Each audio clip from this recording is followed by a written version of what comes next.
খামেনির জানাজা ও কফিনে শ্রদ্ধা জানাতে বিভিন্ন দেশের প্রতিনিধিদেরকে বিভিন্ন আয়াত দ্বারা একটি মেসেজ দেওয়া হয়েছে। সারা বিশ্বে এই আয়াতের তেলাওয়াত নিয়ে আলোচনা চলছে যে কার ভাগ্যে কোন আয়াত পড়েছে, কোন দেশের জন্য কোন আয়াত সেখানে ইরানিরা পড়েছে, এটার জন্য সূক্ষ্ম একটা মেসেজ তারা দিয়েছে। যেমন বাংলাদেশ থেকে যে প্রতিনিধি গিয়েছিল আমাদের স্পিকার মেজর অবসরপ্রাপ্ত হাফিজ সাহেবের নেতৃত্বে, তারা যখন আয়াতুল্লাহ খামেনির কফিনে শ্রদ্ধা জানাতে গিয়েছিলেন তখন সূরা আহজাবের একটা আয়াত শোনানো হলো, যেখানে বলা হচ্ছে মিনাল মুমিনিনা রিজালুন সাদাকু মা আহাদুল্লাহ আলাইহি ফামিনহুম মান কাদা নাহবু ওয়া মিনহুম মান ইয়ানতাজির ওয়া মা বাদদালু তাবদীলা।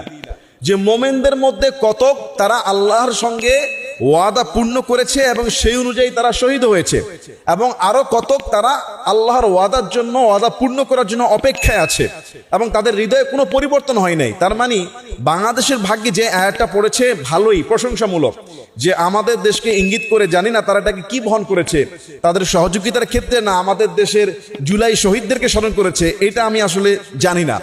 2 নম্বরে, সৌদি প্রতিনিধি যখন গিয়েছিল কফিনে শ্রদ্ধা জানাতে, তখন তারা সূরা আলে ইমরানের 13 নম্বর আয়াতে তেলাওয়াত করা হয়েছে যে কদ কানা লাকুম আয়াতুন ফি ফিআতাইনি ইলতাকাতা ফিআতুন তুকাতিলু ফি সাবিলিল্লাহি ওয়া উখরা কাফিরাতুন ইয়ারাwnahum মিসলাহিম রা'য়াল আইন। এই আয়াতটি বদর যুদ্ধে ইঙ্গিত করে নাজিল হয়েছিল যে তোমাদের জন্য 2 দলের জন্য নিদর্শন রয়েছে। সৌদি প্রতিনিধির সামনে যে আয়াতটা তেলাওয়াত করা হলো যে এক দল জিহাদ করেছে আল্লাহর জন্য, অপর দলটি ছিল কাফের।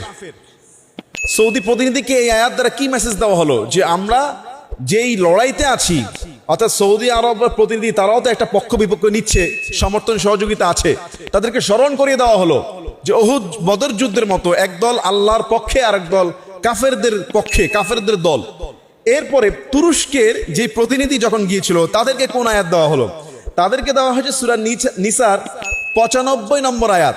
তুরস্কদেরকে আয়াত দ্বারা মেসেজ দেওয়া হলো যে বসে থাকা লোকদের উপরে যারা জিহাদ করে তাদের ফজিলত বেশি, যে লা ইয়াস্তাউল কাঈদুনা মিনাল মুমিনিনা গায়রু উলিদ দারারি ওয়াল মুজাহিদুনা ফি সাবিলিল্লাহ বিআমওয়ালিহিম ওয়া আনফুসিহিম।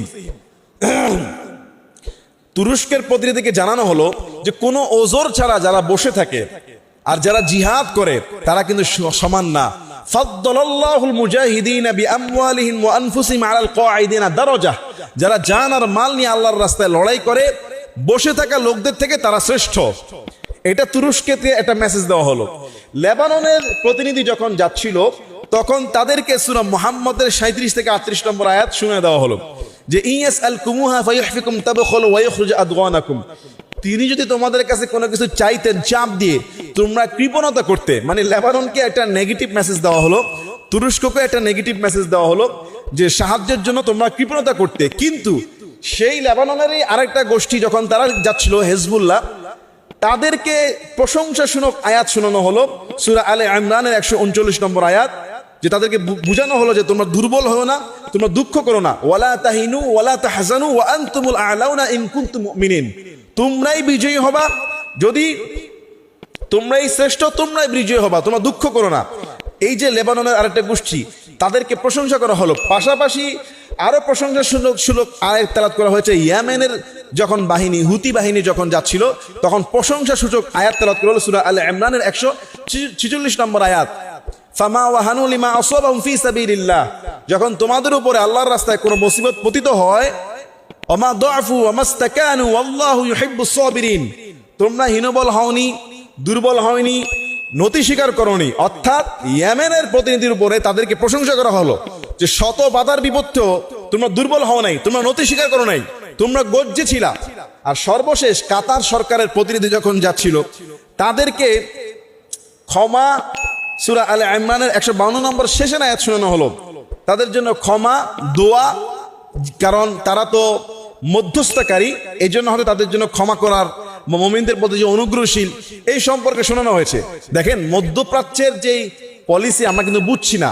আপনি দেখেন মধ্যপ্রাচ্য যখন ইরানের সাথে আশেপাশের দেশগুলো আপনার যুদ্ধ চলছিল, মধ্যপ্রাচ্যের দেশগুলো কিন্তু ইরানের শত্রু বাহিনীদেরকে ঘাটে দিয়েছিল। ইরান বাধ্য হয়ে সেসব দেশে আক্রমণও চালিয়েছে। আবার মধ্যপ্রাচ্যের দেশগুলো খামেনির শ্রদ্ধায় অংশ নিয়েছে। ইউরোপ বা আমেরিকার কারো কিন্তু এখানে আসে নাই। মানে এখনো মধ্যপ্রাচ্য পরিপূর্ণভাবে ইরানের বিরোধিতা করছে না, আবার তাদেরকে সহযোগিতা করছে না। একইভাবে তুরস্ক সহযোগিতা করছে তো করছে না।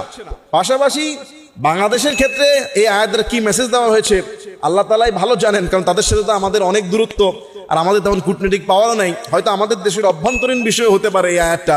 তো সবকিছু মিলিয়ে কার ভাগে কোন আয়াত পড়েছে এইটা নিয়ে কিন্তু একটা সারা পৃথিবীতে এখন আলোচনা চলছে।